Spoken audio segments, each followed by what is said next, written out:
ada orang kata ini bukan kerajaan majoriti, menunjukkan dia tak faham perlembagaan, dia tak faham politik. Sebab itu kalau nak bersilat, macam mana Arman? Boleh tak saya cerita silat sikit? Dia ni orang silat ni. Boleh orang silat. Silakan. Tutup buku silat ada. Nak belajar silat, kena sampai akhir. Ya, betul. Jangan separuh jalan. Dah elok dah tu, dah pergi jumpa Agong. Jumpa Agong, kamu silat pulut. Anwar Ibrahim silat prop, jadi kerjaan. Jadi bila dah ini sopan santun sangat, macam-macam lah kononnya mereka lah lebih. Faham? Anwar Ibrahim dah. Kita ini satu yang kita kena belajar. Kita kena ingat gini ya. Reformasi ni dia bukan beku. Dia akan berjalan. Dia bukan beku. Ada orang salah faham. Kita akan pertahankan. Yes, kita pertahankan. Tapi kita kena ingat bahawa reformasi ini perubahan dia, proses. Perubahan atau pembaruan. Yeah. Macam saya cakap tadi, perubahan, pembaruan. Dia macam Rakyat Marut. Macam mana? Ini kalau dah perjuangan dah menang dah ni, majoriti 84 kita dapat masa itu kursi. Dan sebelah ini dapat 74, 74. Jadi sebenarnya memang selisih itu sangat taklah besar. Tapi oleh kerana silat silat tu, inilah kita kena belajar silat. Dia bunga, banyak dia masih ambil tempoh masa yang pendek. Okey. Siapa dia yang kita kena ingat? Okey, siapa dia Zahid Hamidi? Siapa dia Zamri Kadir? Siapa dia Nordin? YB lah kan. Tak panggil lah nama YB. Okey. Semua ini adalah orang-orang yang pernah dididik oleh Anwar Ibrahim di dalam UMNO. Terutama Zahid Hamidi. Zahid Hamidi daripada pemuda lagi. Jadi maknanya hampa silap bersilat. Dah kita jemput PAS terutamanya. Dah kita jemput dah marilah sekali buat apa tinggalkan ini. Masa itu saya ingat masa dia orang bersama, kita ni pernah bersama. Saya dulu sekolah PAS di Bukit Mentajam. Walaupun itu sekolah Anwar Ibrahim pengasasnya, tapi sekolah itu memang dominasi oleh PAS di Bukit Mentajam. Tapi kita faham orang PAS ni bukan jahat sangat. Tapi oleh kerana tak faham nak bersilat macam mana, itulah dia ni. Dia percaya sangat dengan sembabnya, dengan itunya, dengan apanya. Lama-lama tengok dah terlepas. Lepas tu percaya lagi. Kami dah cukup jumlah. Tengok tak ada juga. Lepas tu percaya lagi dengan budak-budak yang bekas panduan. Kita tengok muka pun takkan macam ini. Dia orang rakyat Malaysia takkan nak percaya orang maaf ya bukan. Tak ada masalah. Kita tengok muka pun Allah macam ini ke nak cerita ini 18 bulan. Ini bulan depan. Tengok gagal. Menunjukkan apa? Ingat ini. Sebab itu selalu kita diingat. Wa makaru wa makarallah. Wallahu khairul makirin. Allah, kamu merancang. Allah juga merancang. Dan Allah lah sebaik-baik perancang.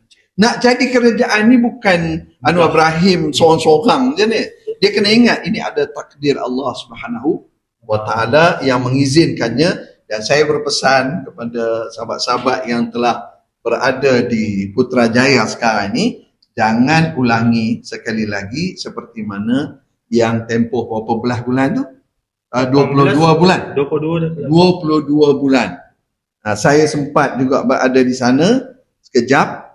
Jangan ulangi lagi dah apa saja kesilapan yang pernah kita lakukan pada waktu itu. Tapi Pak Mus, saya masa Anwar angkat sumpah sebagai Perdana Menteri, orang-orang reformis ataupun orang yang pejuang-pejuang masa itu menangis. Menangis sebab apa? Bukan menangis sedih tu, sedih ke apa? Gembira sebagai Datuk Seri Anwar jadi Perdana Menteri. Itu yang saya cakap. Otai yang berjuang selama 98 tahun tu sampai sekarang. Dan akhirnya Datuk Seri menjadi Perdana Menteri, dia sedih gembira. Jadi macam Pak Mus pun berasa macam tu, sedih gembira ke pada masa tu? Dia begini, sejarah ada kaitannya walaupun ada sebahagian orang menafikan. Ketika Futuh Mekah dalam sejarah Islam, ketika Nabi dapat masuk ke Mekah. Nabi dapat masuk ke Mekah, itu yang ayat Al-Quran turun tu, idza jaa nasrullahi wal fath. wa ra'aitan nasa yadkhuluna fi dinillahi afwaja. Bagaimana Allah menjelaskan kepada kita tentang kejayaan Nabi dapat masuk ke Mekah. Dan ketika dapat masuk ke Mekah itu sebenarnya kejayaan lah tu, kemenangan. Sebab tak ada perang apa. Dan Nabi dapat masuk ke Mekah dan Nabi kata, siapa yang nak selamat, wanita selamat, orang tua selamat, padri apa semua ni selamat, anak-anak kecil selamat, duduk dalam rumah. Maknanya tak ada siapa yang berani lawan dengan Nabi. Dan itulah ketikanya Nabi dengan sahabat-sahabatnya, fasabbih bihamdi rabbika wastaghfir. Mereka sujud tanda mereka bersyukur kepada Allah Subhanahu wa taala. Jadi kita kena faham bahawa kemenangan kita ini adalah dengan izin Allah Subhanahu wa taala. Okey Pak Mat, akhir kata kita pun rasa yang meninggal yang masih dah tak ada hidup lagi di dunia. Tidak merasa macam mana Datuk Seri Anwar menjadi Perdana Menteri, dia tak dapat rasa. Sebelum kita akhir dengan live ataupun belum akhir, masa lagi. Ada soalan lagi sikit. Ada daripada soalan daripada TikTok? Ada, kita ada soalan. Okey, silakan abang. Silakan. Sebelum kita finishing ni, sebab Pak Mun ni kan sedang kita dapat dia datang studio kita Betul. ni kan. Okay? Jadi cuma kita mengharapkan supaya agar sekejap lagi saudari Iswadi sampai. Jadi Pak Mun terpaksa ready. Kan? Next time orang. Alright, Pak Mus. Ya. Kita nak komen sikit lah. Kan? Ada orang tanya, nampak? Baru nak tanya soalan. Tidak cukup jumlah ni kan. Betul lah tu. Jadi cerita dia, kita nak tanya sikit lah. Kan? Sebenarnya, mereka ni apa sebenarnya? Kan? Mereka nak apa sebenarnya? Kan?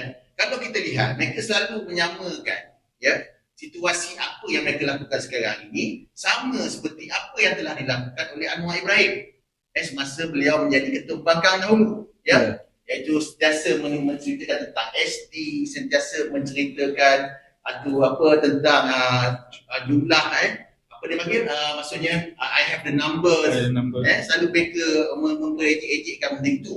Ya, tapi apakah itu satu kesamaan ataupun ada perbezaan tak sebenarnya? Okey, saya teringat ketika Datuk Seri Ibrahim membuat kenyataan mengatakan beliau ada numbers. Memang beliau ada numbers. Sebab itu kami menghantar memorandum selepas itu ke pihak istana. Kami gabungan NGO, ada lebih kurang 100 NGO ketika itu, kita serahkan ke pihak istana untuk mendedahkan numbers yang disebutkan oleh Datuk Seri Ibrahim. Tapi oleh kerana ada beberapa faktor, maka tidak dapat didedahkan. Itu tak boleh beritahu rahsia lah. Ya, tapi memang itu bukan maknanya ditipu ke apa, tak ada. Itu memang tu. Okey, itu yang pertama. Yang kedua, sekarang ni dia salah faham. Mungkin makcik-makcik di kampung ni salah faham. Sekarang ni sudah ada anti lompat parti. So anti lompat parti ini tidak membenarkan lagi menggunakan SD. Entah apa yang mereka jual di kampung-kampung. Saya pun kadang heran, saya tengok dalam setiap kali PRK ke PRN kan, setiap kali mereka cerita kalau kita berjaya menawan negeri Terengganu, kita akan dapat Putrajaya. Itu cerita kata-kata yang selalu digunakan. Tapi itu tak betul. Nak dapat Putrajaya mestilah melalui sokongan yang sah di parlimen. Mana ahli parlimen membuat sokongan tersebut seperti mana yang dilakukan oleh Datuk Seri Ibrahim seminggu selepas beliau masuk ke Putrajaya, dan beliau mengabsahkan sokongan tersebut dan beliau mendapat 148 masa itu.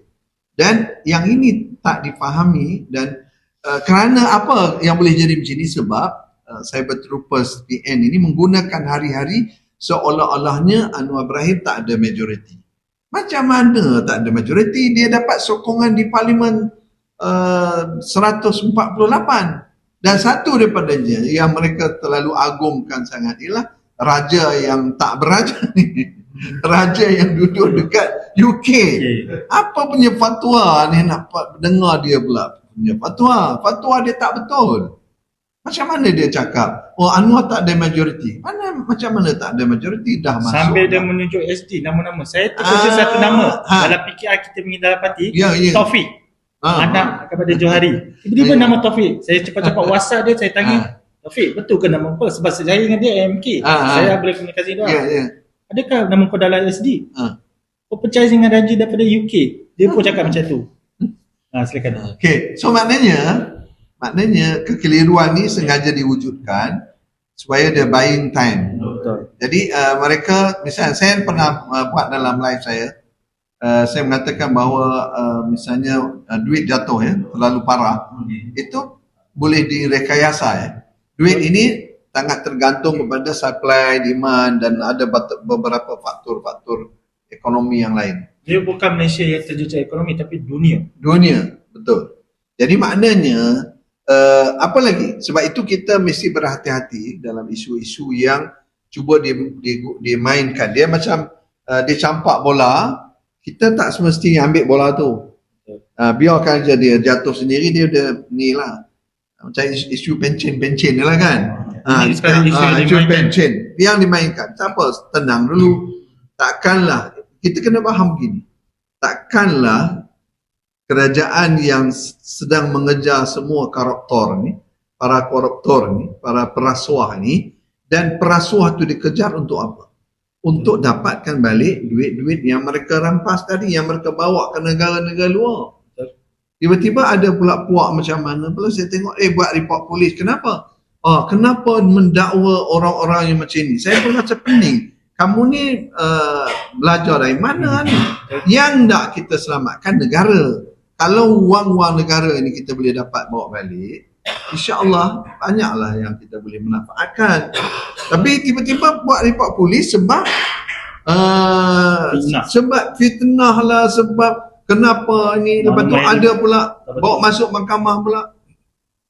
Kenapa Daim didakwa? Ini apa punya standard ni? Kamu ni kalau katakan dulu bekas Perdana Menteri, bekas Menteri Keuangan, sepatutnya sayanglah negara. Saya buat ini kemarin, saya lebih setuju pendekatan yang dibuat oleh Indonesia. Macam mana dia kejar para koruptor ni, dia deal dengan koruptor. Okey, kamu nak settle tak balik? Sebab dia orang ni banyak duduk dekat luar. Dia tak duduk macam Tok M ni, dia berani dengan Daim ni. Sebab tak ada orang usik. Sebab tak ada orang usik sebelum ni. Sebab tu dia berani duduk kat sini. Tapi koruptor di Indonesia, dia duduk dekat luar. Dia orang deal. Okey, kamu nak balik Indonesia? Nak balik Malaysia, orang nak balik. Okey, nak balik, kamu korap berapa banyak? Dia orang mengaku.